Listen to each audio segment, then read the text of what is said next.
My name is Geddes Gengras, and I'm a musician, and we're in my studio in East Los Angeles, and my dog wants to say hi, apparently, so here she is.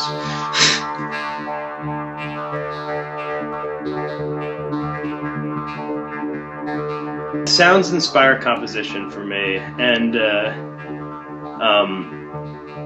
what I was doing with recording this EP was really exploring these new pieces of gear that I had just gotten, and that I was and then the sub patty too was also, still very new to me. So it was a lot of ways, it was like finding things that could happen, and then finding ways to sort of integrate those discoveries into a musical context. In my mind, that's like the composition process, is putting it together and sort of like building a system that makes music on its own. Each of the tracks ended up being, between like 2 and maybe 4, 5 layers of just, of improvisation, and in a way also I would say almost like tone improvisation, like finding sounds and then just committing them. My first instrument was a Moog Rogue that I got, in probably like 1999, I think. I bought a little Dan Electro amp for it, and I plugged it in, and the first 2 days I had it, I couldn't get it to turn off. Like the switch that controls whether the keys control the envelope or if it's just on all the time was on, and I couldn't figure out why the notes wouldn't stop playing when I wasn't hitting the keyboard. But it was really, for me, the real appeal was the ability to sculpt sound, and I don't know, just that I could never run out of things to do with it. I feel like, I still have the machine. It's I still use it all the time. I still find new sounds in it. And it's such a simple set of controls, but the possibilities are so endless. Yeah, actually, I showed you. It's right here. This is right on top. This is my first Moog. But anyways, yeah, I mean, the thing about the Moogs especially was there was something that was so powerful about the sounds you could get out of it, and especially starting off with so little gear, I had a 4-track, and I had a delay pedal and an amp and a microphone, and that was it. But I felt with those things, it was kind of limitless. You could make so much sound and so many different feelings that you could bring out of this one instrument. There is something about these instruments that really inspires me into this kind of sweeping, almost melodramatic vibe. And I don't know what it is, but it's like I said, every time I sit down and play it, that's just what comes out. And maybe it's just, a result of the 3 or 4 scales I know how to play, or just sort of how my ear puts it together. But that's always been the way it is for me. And I love, when I was at Moog last year, or I guess at the beginning of this year, and I met Herb Deutsch, and watching him play, it's really cool to see someone who is coming from that real music world, and then also but could also dream and imagine these new ideas in sound. Everybody approaches it in such a different way, and you develop these sort of techniques, these idiosyncratic techniques, just based on the instruments that you work with.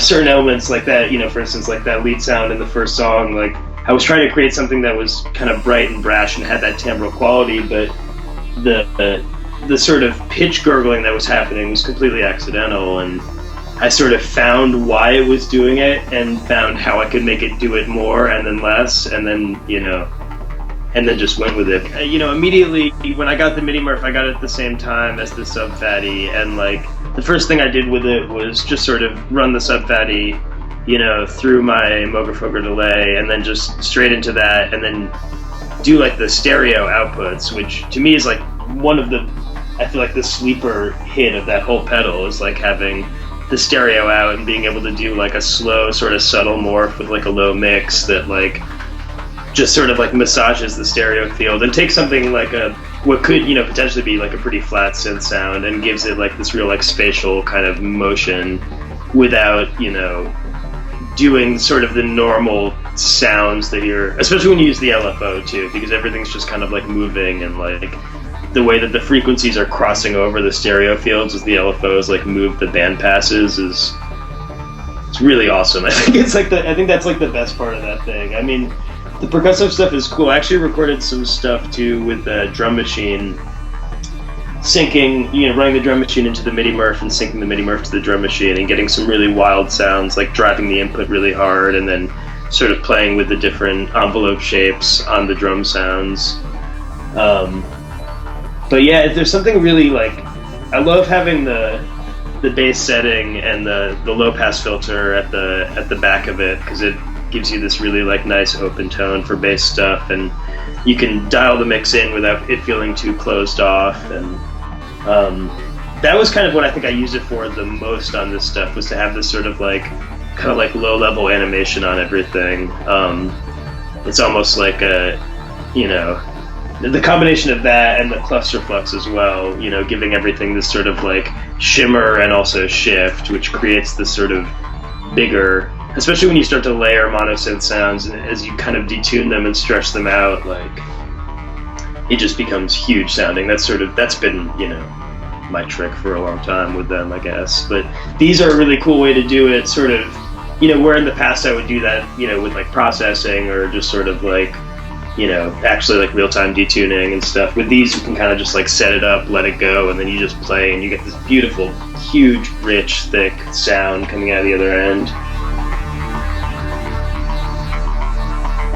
I do really like the percussive envelopes on that. I feel like it makes everything sound like Conrad Schnitzler, which is awesome. Like, that's like the best thing ever. I did use it on the last track to create almost this like sort of like kind of goofy like fake hand drum sound that I was really into, that I kind of like laid over the track after I had made it, and kind of would speed up and slow down in order to like, to follow the kind of the vibe of the track. The envelopes are really snappy and nice sounding, and like I don't know, it's cool the way it just kind of rings things, especially with the LFO on again, as you get these sort of like ringing, moving points of sound. It's a really cool it's a surprisingly versatile thing, I think, for something that I think a lot of people would look at and be like, well, why would, what would I do with that? It's like you kind of put anything through it. It sounds nice, Especially having like the mix control and the drive. It's like putting a little bit of grit in those filters. You really get like something substantial out the other end. And then like the Freakbox is crazy, and it's something that like I'd never really thought much about before, because I'm a synthesizer player, and so it's like, I feel like that's something that is, in a lot of ways more geared towards a guitar player or a bass player, somebody who, which it would be a really amazing tool for, but like immediately when I took it out of the box and was playing with it, it's a really, really great sounding oscillator, and I found that I was able to use it in conjunction with the sub-fatty to like really like extra fatten up that sound. Having like 2 layers of synced VCOs can give you this really gnarly sort of like, rolled off low end, like harsh sound. I use it a lot on the second track. There's those 2 sort of like panned out very like high, they sound high pass, but they're not really. It's like a little bit on the MIDI Murph, but it's mostly just like the sync, and then it's the sub-fatty sync to itself with the second oscillator, pitched way up, and then that syncing the Freakbox also pitched all the way up, and so you just get this totally like decimated harmonic sound out of it. Yeah, it made me really wish I had the filter too, though. That would have been really like that would have been. I see like, I mean, with all this stuff, it's like you basically like you have a really crazy synth almost. It's like the weirdest synth ever, but it would work. You could do something really wild with it. Like, I was syncing it to my modular and like feeding it sequences out of that, and then feeding in like different patches from the sub-fatty, sending in the modular signal to the CV in, and then sending sound in from the sub-fatty, different patches of that, and then playing with the mix and the sync levels, or like the sync and then the FM levels, and you get all these sort of really crazy combination tones that will sort of like break into one sort of harmonic mode or another, and then like pop in and out of tune. And it's really like, it's cool because it's really unpredictable in a way, but then you can also dial in something that's like a really solid, like thick, heavy, nasty, powerful sound. It's definitely like the fattest sounding single oscillator that I have in any of my stuff, like without a doubt. It sounds ridiculous. It's just like nasty. But especially through something like the cluster flux again too, like where you can like, or the MIDI morph where you can like spread it out a little bit and put it in stereo and give it a little bit of animation. Like that's a synth right there, you know? That's all you need.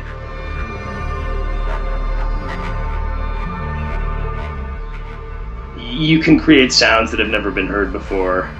And that they're in these boxes that have been, you know, around for years and years, and they're still in there, you know? It's like there's still things that nobody has been able to figure out how to do, or nobody's been, you know, dumb enough to like try something out. But it's sort of that like, that spirit of like exploration is what really drove me into synthesis, and it's what's kept me engaged in music in a lot of ways, because I feel like, you know, in the 15, 16 years since I got that Moog, like, if anything, I've become more and more interested in this very like narrow pursuit of like creating new sounds and like sort of creating sonic environments or sonic spaces that like feel wholly foreign, and like, you know, that to me I think is what I got from these instruments, you know.